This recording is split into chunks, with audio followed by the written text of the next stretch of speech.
morning. In this session, we evaluate nitrogen and its compounds.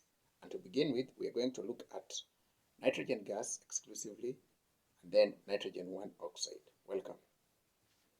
Now, nitrogen gas is a unique form of gas.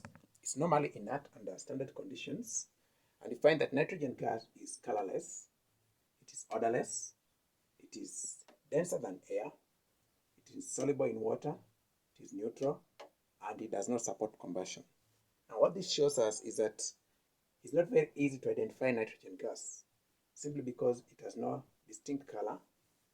2, it has no specific smell or odor. 3, it is denser than air. And 4, it is insoluble in water. And then it is neutral, which means we may not be able to use the acidic and basic tests to determine it.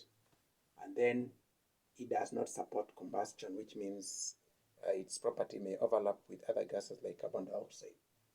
Therefore, to be able to test nitrogen gas, we simply burn it in excess air and expect it to yield brown fumes. Brown fumes formed from nitrogen and excess oxygen signifies the presence of nitrogen 4 oxide.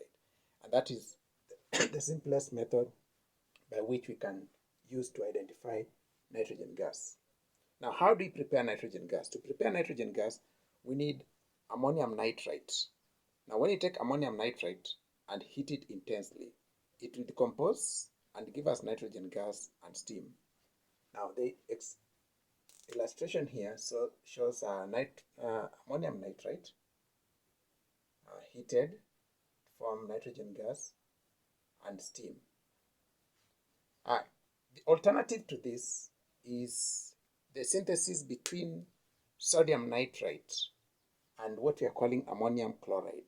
Now, this is a direct synthesis, and this synthesis will undergo 2 principal changes. The first change will be the formation of ammonium nitrate, and the second is sodium chloride. Then once ammonium nitrate has been formed, it decomposes in the presence of heat to form the required nitrogen gas.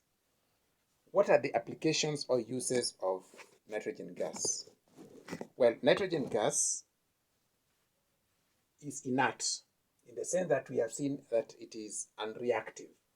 Now, being inert, it is very suitable for use in light bulbs.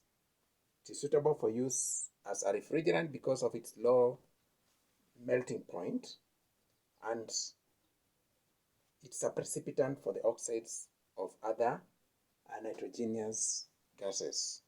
In this case, it forms nitrogen 1 oxide, nitrogen 2 oxide, and nitrogen 4 oxide. So that is nitrogen in a nutshell, and we can see that it has unique properties. The outstanding property, however, is that it is inert. Now, number 2, looking at nitrogen 1 oxide. Nitrogen 1 oxide is simply dinitrogen oxide.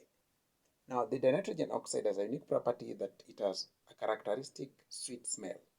However, it is colorless without any distinct color. It is sweet smelling. It is less denser than air.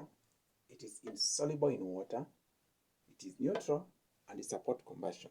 The unique property of nitrogen 1 oxide or dinitrogen oxide is that it relights a glowing splint, which is a property similar to that of oxygen. However, it is distinct from oxygen by virtue of its sweet smell. How do we test for this gas? We can use its physical properties of sweet smell and reigniting a glowing splint. How do we prepare it? To prepare nitrogen 1 oxide, we use ammonium nitrate. The ammonium nitrate has an excess of oxygen, and therefore when it is decomposed, instead of forming nitrogen exclusively, the nitrogen is oxidized to form nitrogen 1 oxide and steam. In this case, we can say that it has a similar method of preparation with nitrogen, only that the difference is the nature of the nitrate. For nitrogen 1 oxide, we're using ammonium nitrate. For nitrogen itself, we're using ammonium nitrate. The reason being that the nitrate has an excess of oxygen, which oxidizes the formed nitrogen into an oxide, in this case, dinitrogen oxide.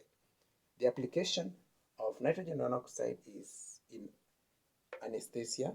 It has been previously used in dental surgery as an anesthetic agent. However, because of its side effect of making patients laugh hysterically, it was dubbed the laughing gas, and that application has since been stopped. Next, we are going to look at other oxides of nitrogen. Remember, we have compared nitrogen and nitrogen 1 oxide. Thank you.